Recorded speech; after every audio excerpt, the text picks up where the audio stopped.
बहुत समय बीता, 162-63 वर्षों के बाद ये बिल लाने का साहस कोई कर सका तो वो कोई देशभक्ति ही है, और वो देशभक्ति ही है जो इस बिल को लाने का प्रयास कर पाए। इसके लिए जिजीविषा की आवश्यकता होती है, जो जिजीविषा हर किसी व्यक्ति में नहीं होती और जिसमें होती है वह अपने देश के लिए समर्पित होता है। माननीय अध्यक्ष महोदय जी, ये जो 3 बिल हमारे देश के नाम को बदल करके इंडिया कहने के पश्चात इंडियन कर दिया और इंडियन कह करके उसको पीनल कोड करके नाम दे दिया, सिर्फ दिखावा था, जो बता दिया ये हमारा है, लेकिन हमारा नहीं, हमारा ही तुम्हारे लिए है, हम अभी भी मालिक हैं और तुम अभी भी गुलाम हो। ये मानसिकता लेकर के ये बिल हमें दे दिए गए थे, लेकिन स्वतंत्रता का मान रखने वाले लोग जो सत्ता पर बैठे वो कभी रख ही नहीं पाए। हमें अधिकार प्राप्त हुआ, स्वतंत्रता का अधिकार प्राप्त हुआ, संविधान का निर्माण हुआ, हमें अधिकार दे दिए गए कि संसद दी गई और हम इस पर नियम बनाए, लेकिन सत्ताधीश उस समय के लोग जो 65 वर्षों तक शासन किए, उन लोगों के अंदर वो जिजीविषा का अभाव था, उनके अंदर देश के प्रति निष्ठा का अभाव था, जिसके कारण आज हम इस ब्रिटिश कानून को बदलने के लिए आए हैं, लेकिन इतने वर्षों तक जिन्होंने झेला है उसकी हमें कल्पना भी नहीं। हम ये कह रहे थे हम भारतवर्ष में, स्वतंत्र भारत में सांस ले रहे हैं, लेकिन हम स्वतंत्र भारत के कानून के अंतर्गत नहीं है, ये हमें आभास हो रहा था, ये हमें झेलना पड़ रहा था। इतने वर्षों की गुलामी के बाद जब भारत स्वतंत्र हुआ तो क्या हमारे पास ऐसा कौन सी कमी थी जो इतने 65 वर्षों में ये कांग्रेस की सरकार और तत्कालीन जो सरकारें थी वो नहीं कर पाई? क्या कारण था कि इतना समय लग गया? यही मुझे लगता है कि हम गुलामी की मानसिकता से हट करके हम आगे बढ़े हैं। अब हम अपने शुद्ध भारतीय, अपने देश के प्रति सम्मान, अपने देश की आत्मा को छू करके जो अब कानून बनेगा, जो कानून आज बिल आया है, ये कानून बनेगा, तब वो भारतीयों के द्वारा, भारतीयों के लिए और भारतीयों के लिए न्याय होगा, तभी हम इसमें न्याय पाएंगे। भारतीय न्याय संहिता 2023, भारतीय नागरिक सुरक्षा संहिता 2023, भारतीय साक्ष्य अधिनियम 2023।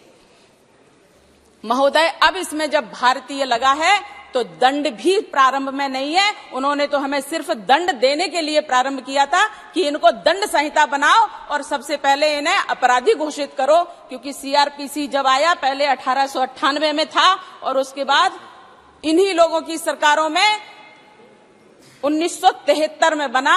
25 वर्षों के बाद, 30 से 30 वर्षों के बाद जब ये कुछ कानून बना पाए तो इन्होंने हमें दिया जल्दी सीआरपीसी। आपकी बात उस सीआरपीसी के अंतर्गत महोदय मैं सिर्फ एक बात कहना चाहूंगी कि कितने साधु संतों ने, अभी हमारे एक साथी, संसद के साथी कह के गए हैं कि हमारे मुस्लिमों पे ये किया जाता, मुस्लिमों पे ये किया जाता। मैं कहना चाहती हूँ कि क्यों पीड़ा हो रही है? तुम्हारे तो ऊपर बहुत बड़े लोगों का हाथ था। कह दिया जाता कि इनको जमानत दे दो, क्रिमिनल होने के बाद भी उन्हें जमानत मिल जाती है। मैं आज धन्यवाद करती हूँ प्रधानमंत्री मोदी जी का, धन्यवाद करती हूँ अमित शाह जी का। मैं कुछ कोट करना चाहती हूँ महोदय। 1 मिनट में आपका उसमें आप थोड़ा सा मुझे समय दीजिए प्लीज। मैं पहली बार इस बिल पे बोल रही हूँ, पहली बार बोल रही हूँ। मंत्री जी रिप्लाई करना चाहते हैं। माननीय अमित शाह जी ने कहा,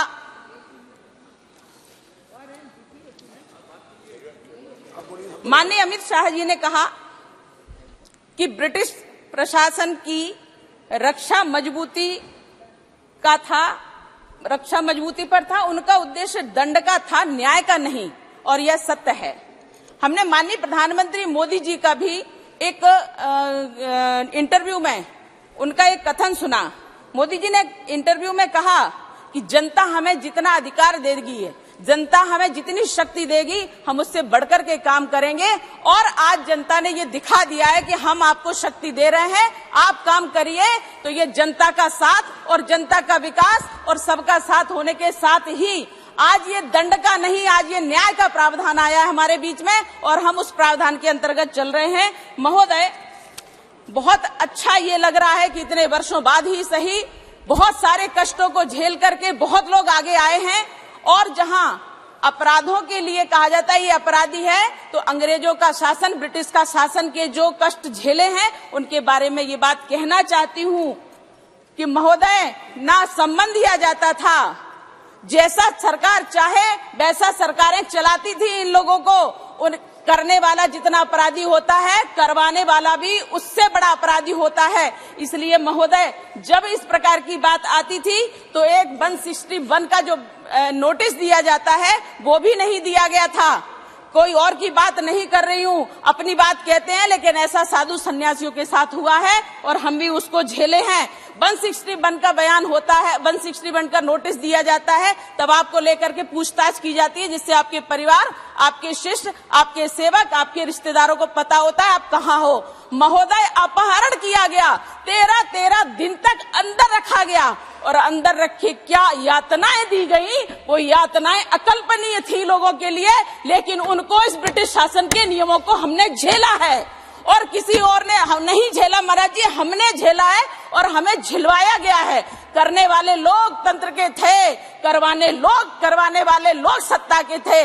ये कांग्रेसी पूछते हैं कि आज मोदी सरकार ने क्या किया, मोदी सरकार ने क्या किया, मैं बताती हूँ महोदय।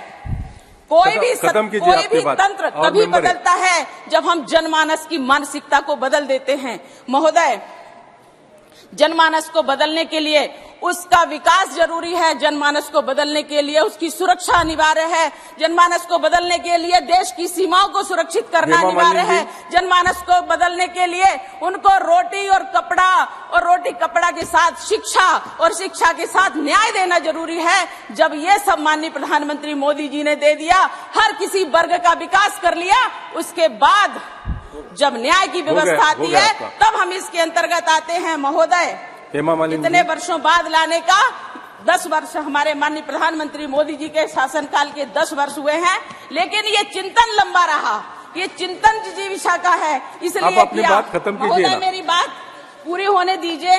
नहीं, और भी मेंबर है, आपकी बात खत्म कीजिए ना। जो सुझाव रहेगा वो सुझाव दीजिए। 5 मिनट दे दीजिए। 5 मिनट नहीं, अब अपनी बात 1 मिनट में खत्म कीजिए। 1 मिनट के बाद हेमा जी बात करेंगे।